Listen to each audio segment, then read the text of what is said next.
You're a rebel, getting into trouble. You're kind of like a fire, like a fire, like a fire. Unpredictable, so original. In this episode, we're going to be taking a look at and doing a tasting and review of a brand new tequila from Felipe Camarena out of El Pandillo. It is Primo 1861, right here on the Tequila Hombre, coming up next.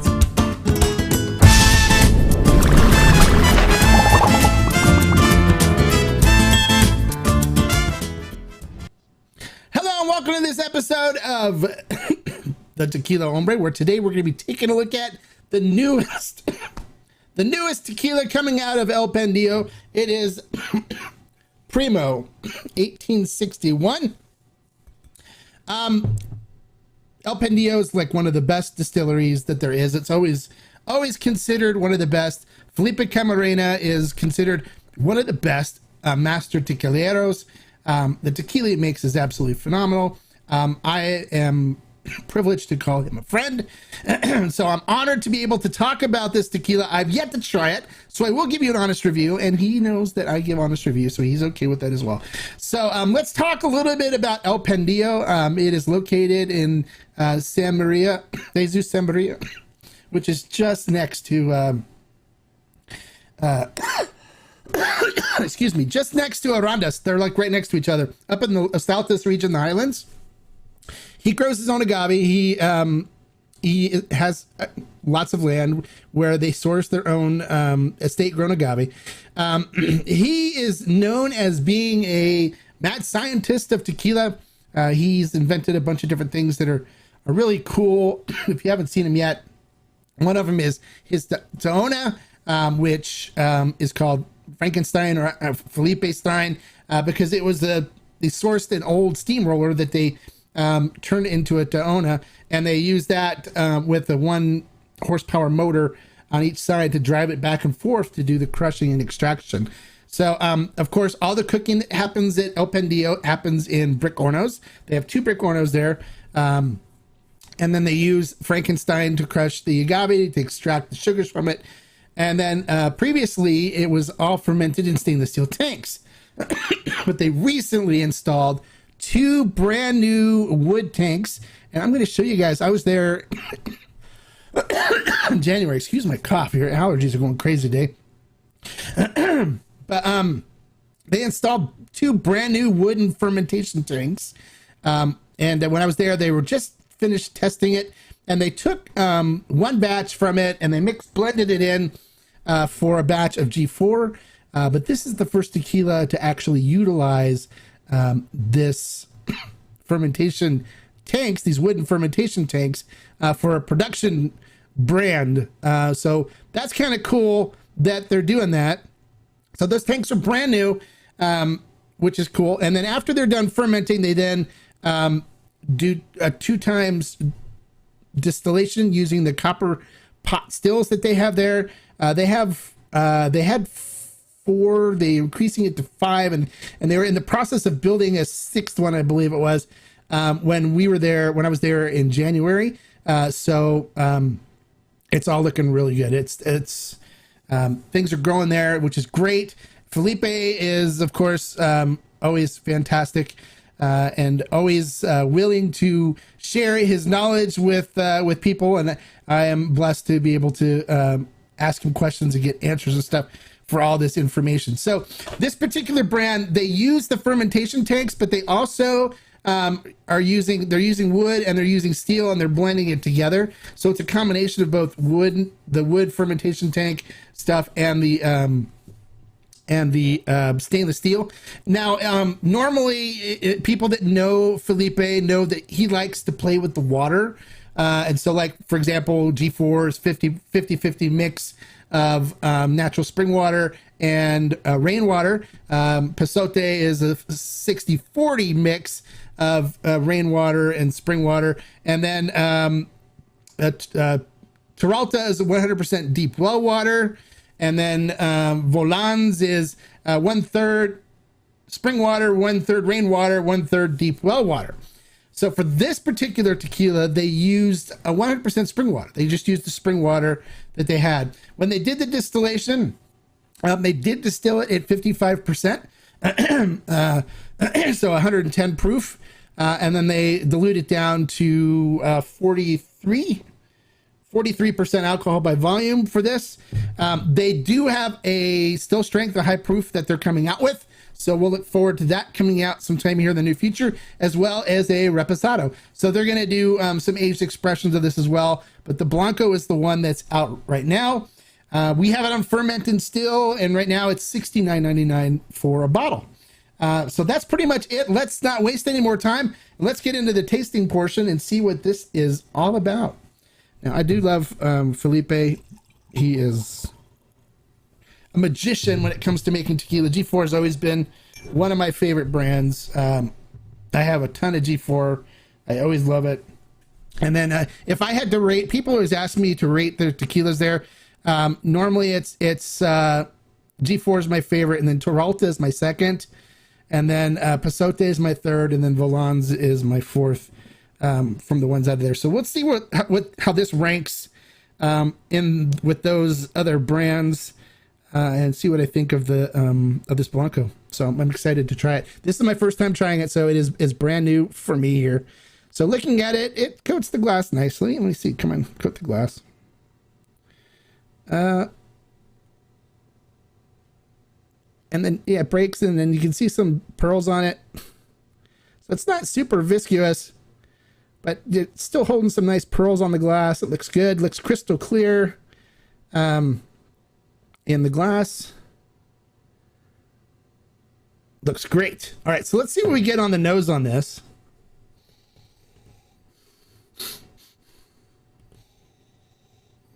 All right, I am getting beautiful Los Altos cooked agave, so I'm getting that cinnamon and baking spices on the nose. Definitely a little bit of fruitiness to it, like citrus. But it's really rich cooked agave, pure cooked agave right in the nose. It smells beautiful. It smells really crisp on the water side of it too. So you can definitely sense there's some mineral content in this water, which is always good too. But it's got a really nice, just in your face cooked agave nose to it. All right, so let's see what we get on the flavor profile.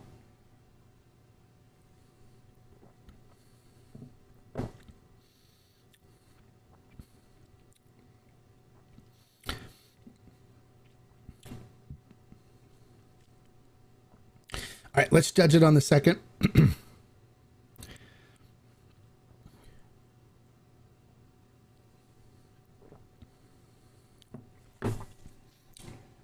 All right, I'm definitely getting some really nice, beautiful cooked agave coming through.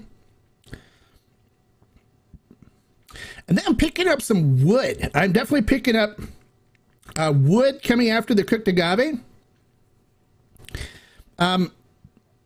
And it's almost like a, what kind of,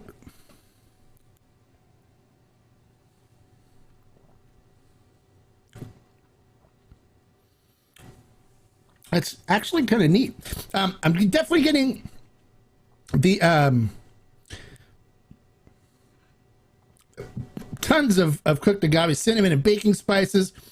A hint of citrus coming in, like orange citrus coming in right after that. A little hint of pepper in there. But then I'm getting this wood kind of note that's coming in. And then also picking up some vanilla on the end. So it has a really nice sweet vanilla kind of a flavor on the end of it that kind of just rides the finish through. And it's still the vanilla-esque kind of flavor sitting on the tongue, but it has this wood, and it's not like oak wood. It's more of like pine, like a pine wood. It's more like a pine wood kind of note that's coming through on it. And then the vanilla sits there on your tongue. It looks kind of like a hint of caramel in there too, almost like this was aged, which is kind of interesting. It's like a slight reposado type of taste to it, but it has an extreme amount of cooked agave and stuff up front. This is actually kind of good. I like it. So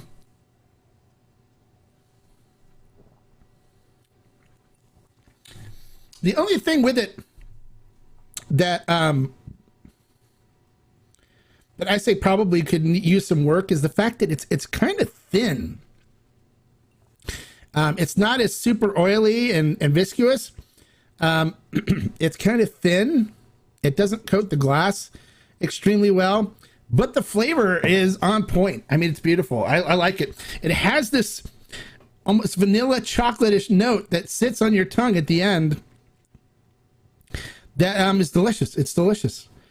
So this is something I could definitely sit and enjoy, and sip the crap out of it. It's good. I recommend it. I would give this one 4 agave. So it's good. It wouldn't make my mark as my favorite out of El Pandillo, but it's definitely good. I would probably put this one above Valon's. So it'd probably be my 3rd favorite tequila out of El Pandillo. But it's really good. I think everybody should try it. I think, especially if you're a Blanco person and you like a tequila that has more of a kind of like a vanilla and chocolate finish to it, you'll love this. It's great. It's really good. So there you go. Primo 1861. I can't wait to see how this comes out. Number one, I want to see it as a still strength because I'd like to see it where it's got more oily viscosity to it. It's not as thin. It's probably because they dilute it with the mineral water. But I'd like to see how it tastes as a still strength. So I look forward for that one coming out. But I also would like to see how this is as a reposado with aged in a barrel to see how this interacts with the barrel and what the differences are with it. Because it's almost like a borderline repo with the caramel notes and vanilla notes that are coming through on this. And I guess it's extracting compounds from the wood. I don't know what the tank's made from. I think it might even be oak.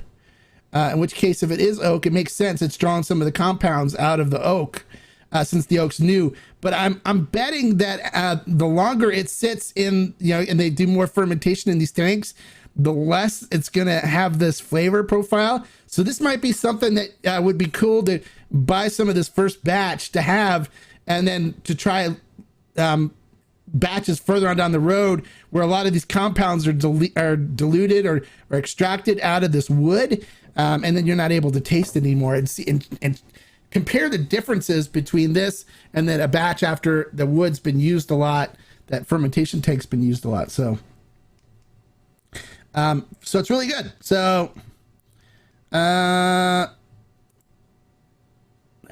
Abel, we'll check in with our members now. Hello Abel, how are you doing?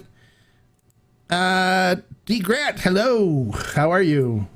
Andy Sandoval, hello.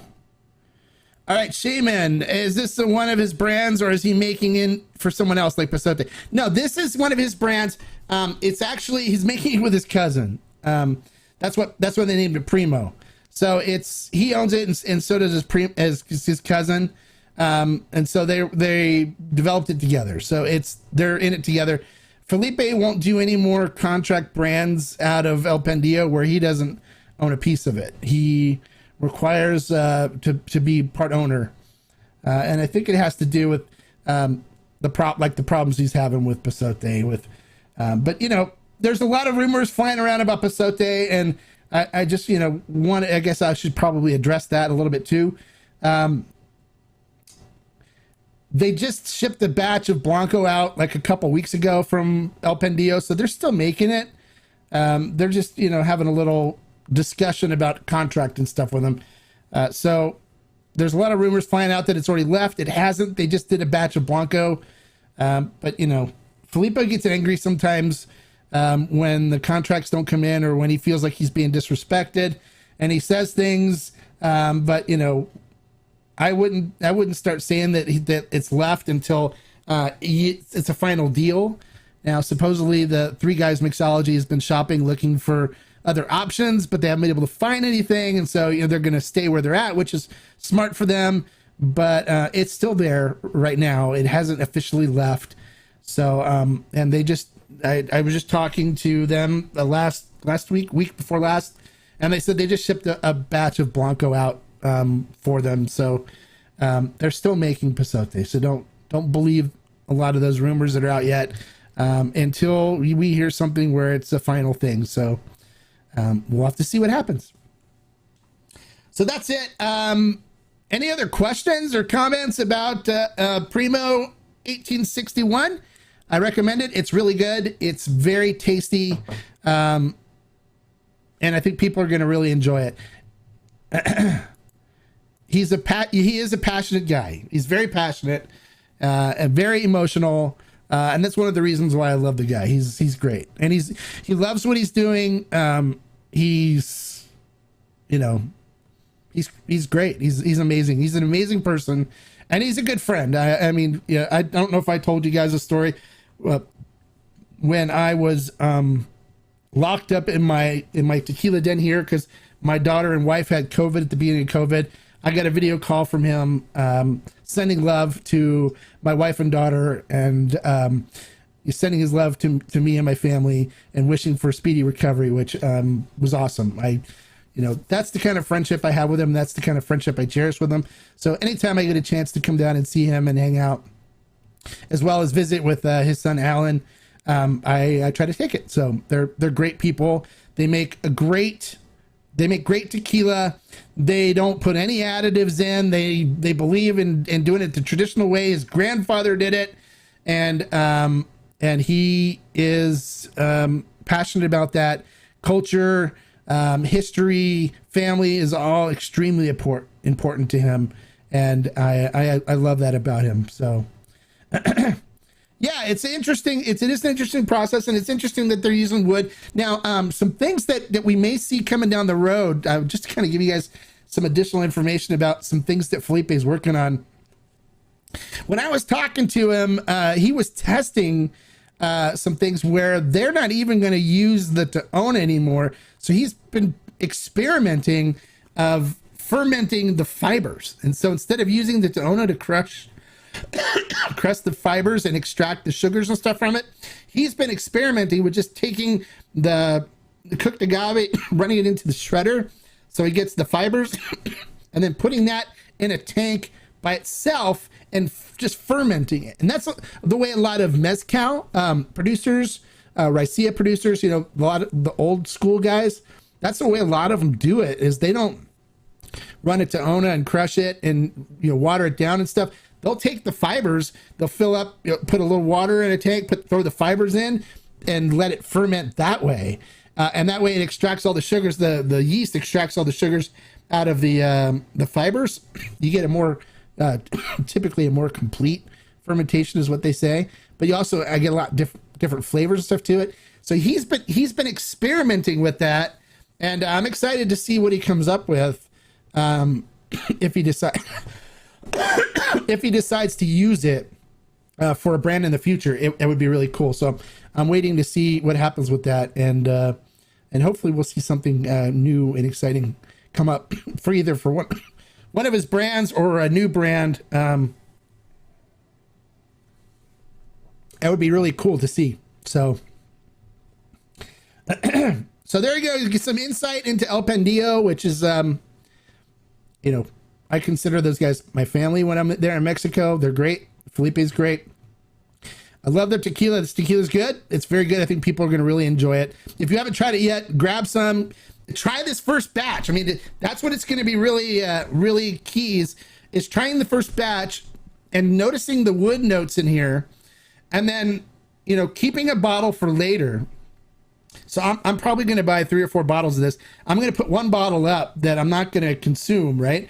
And I'll let that one sit. And then when future batches come down, I'll probably wait for a while. So it gives some time for the wood to get depleted of its notes, and then see what a future batch looks like. If it's still getting the same notes against it, once, the wood's seen a lot of alcohol, a lot of fermentation in it, because I'm sure a lot of those wood notes that we're getting now are going to be gone in future batches. Yes, he's definitely a mad scientist for sure. He's always thinking of new and exciting and fun things to do. And I can't wait to see the barrel room that they did. They built a lake on the side of the distillery where they take the hot water and they pump it out into the lake. let it cool down, and then they let it go back into the water table in the ground, because their water table for like this natural spring in the rainy season, it actually, the water comes up through the ground around the distillery. So like one time I was there, he took a glass and just basically like dipped it into the ground. I was like, here, try it. And we were drinking water right off the ground that was coming up from his natural spring that was there. It was so full that the water was coming up through the ground around the distillery, which is kind of cool. But he's built this lake now where he processes the water that he uses for the boiler to heat everything inside, and he sends it out to the lake to cool down. And then also it gets absorbed back into the ground table, so then he can use it again in future batches and stuff. So it's really cool. Some of the stuff he comes up with is just really, really, really cool. I really love it. Yes, click the like, everybody. Give me a like for the information I'm sharing. If you're new to the channel, welcome. I'm glad you caught this review. Make sure you click the subscribe button and click the notification bell next to it so you don't miss any of the times that I go live with some great information about some brands that you may have wanted to know about. Come back and check out the live streams. There won't be a live stream on Friday. I will be doing a recorded video for that, though, as I have some family responsibilities I need to take care of on Friday. But I will be back Monday for Q&A with the Hombre, so I hope to see you guys all there after we all have a great weekend and enjoying some great agave spirits. So until then, any other questions that anybody else has about the Primo 1861?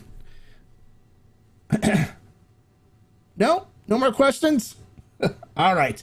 Until next time, like I always say, life is too short to drink bad tequila. So, hey, grab some Primo 1861 and you'll be in good shape. Salud. Bye, guys. See you on Monday. Have a great weekend.